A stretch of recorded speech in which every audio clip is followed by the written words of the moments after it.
A realization from a CEO na low-key basher na pinaiyak ng SB19 sa concert finale.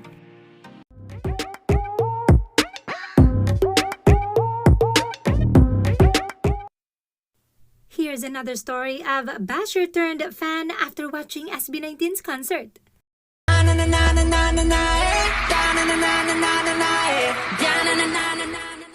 Here's Miss Maria Luisa Hilario's story. She's a CEO, coach, community builder, agency owner, program creator, and musician. She wrote the SB19 hangover.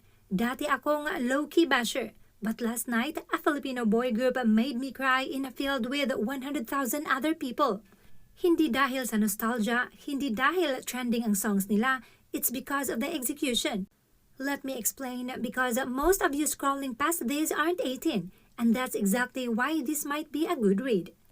I'm a CEO, coach, community builder, agency owner, and program creator, but I've been a musician for 10 years.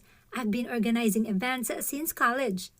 SB19's Wakas at Simula, the Trilogy concert finale, hindi lang siya concert. It was a masterclass in what happens when Filipinos decide to stop apologizing for being Filipino. Here's what I noticed that most fans won't talk about. They opened with fireworks, not just closed, opened. Most concerts I've been to saves the pyro for the finale. SB19 flipped the script and told 100,000 people, we're not building up to a moment, we are the moment. That's a creative decision, that's confidence. The band arrangement was world-class. I know the bassist personally. Shout out Kuya Kex, napakaangas ng areglo. And let me tell you, only top-tier industry players get pulled into arrangements like that. As a musician, I know what it takes to hold that kind of synergy live. The synchronicity between the fireworks, the musicians, and the choreography was not luck. That was hundreds of rehearsal hours you'll never see. They sang live through brutal choreography. Stable vocals while executing sharp choreo is not something you fake. That's discipline. That's craft. That's waking up early to train when nobody's watching. The audience interaction was genius. Meron AV flashing questions on screen asking the crowd to raise hands. In a sea of 100,000 people, they made you feel seen. That's not an accident, that's a team that studied parasocial psychology and built for connection. Now let me put on my event organizer hat. I've run events since college. I know how hard it is to pull off a flawless 500-person event. Now multiply that by 200.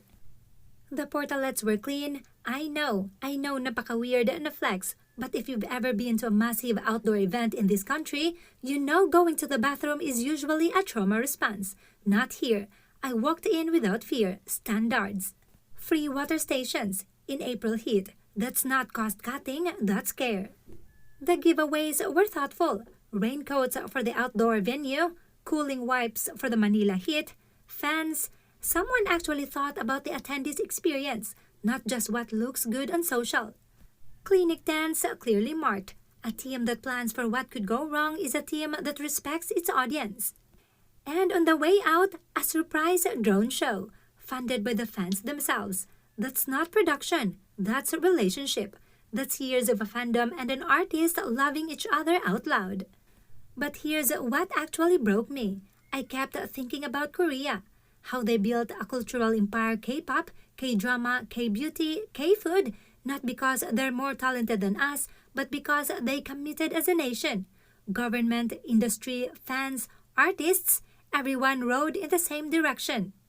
And I looked around at 100,018 singing every word, at 5 Filipino men delivering a performance that rivaled anything I've seen from Western or Korean acts, at a production that could headline Coachella. And I realized we already have it, we just don't support it like we should. I have to be honest, dati akong basher. I used to roll my eyes at stan culture. I used to think P-pop was trying too hard. I was wrong.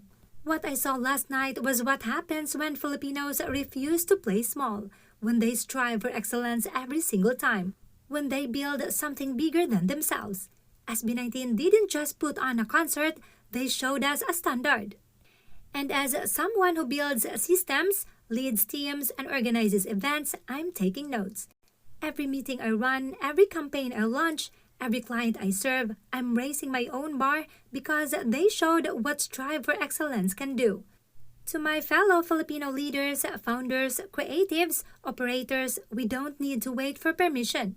We don't need to wait for the West to validate us. We just need to stop bashing each other and start building like SB19 builds. Intentional, excellent, every single time. To Pablo, Josh, Stel, Ken, Justin, and the entire team behind Wakas at Simula, salamat! You reminded me what Filipino excellence looks like when we stop shrinking. And to every Filipino reading this, kaya natin to. We just have to actually decide. Tara, tayo na ang susunod. Filipino leaders naman. Mabuhay ang Pilipino!